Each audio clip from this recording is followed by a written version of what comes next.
দাবানলের হলকা ছড়িয়ে পড়ছে দেশে দেশে। গ্রিস, তুরস্ক, আলবেনিয়া, কানাডায় ভয়াবহ রূপ নিয়েছে দাবানল। বিপদ ছড়িয়ে পড়ায় সরিয়ে নেওয়া হয়েছে বাসিন্দাদের। সতর্ক বার্তা দেওয়া হচ্ছে পরিস্থিতির ভয়াবহতায়।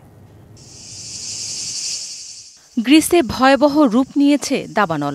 রাজধানী এথেন্স সহ ড্রোসোপিজি, ক্রিওনেরি এবং আজিও স্তেফানোসে ছড়িয়ে পড়ছে আগুনের হলকা।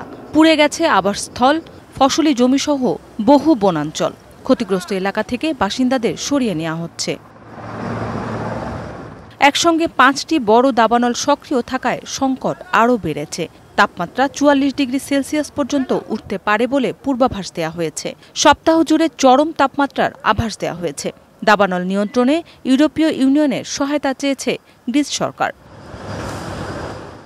ইউরোপের আরেক দেশ আলবেনিয়ার ডুকাতের পাহাড়ি অঞ্চল থেকে ছড়িয়ে পড়া দাবানল এখনও নিয়ন্ত্রণে আসেনি। পুড়ে গেছে শত শত একরের পাহাড়ি জমি, খালি করে দেওয়া হয়েছে সেখানকার বেশ কয়েকটি গ্রাম।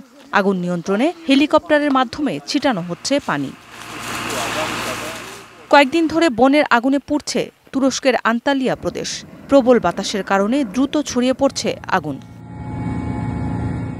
কানাডার বিভিন্ন প্রদেশেও ছড়িয়ে পড়েছে দাবানল। 550টিরও বেশি দাবানল সক্রিয় রয়েছে দেশটির বিভিন্ন এলাকায়। সবচেয়ে বেশি ক্ষতিগ্রস্ত হয়েছে ম্যানিটোবা প্রদেশ। সাসকাচেওয়ানেও ভয়াবহ রূপ নিয়েছে দাবানল। ঘরবাড়ির পাশাপাশি এ পর্যন্ত প্রায় 61 লাখ হেক্টর জমি দাবানলে পুড়ে গেছে। মৌসুমী শান্তা, ডিবিসি নিউজ ডেস্ক।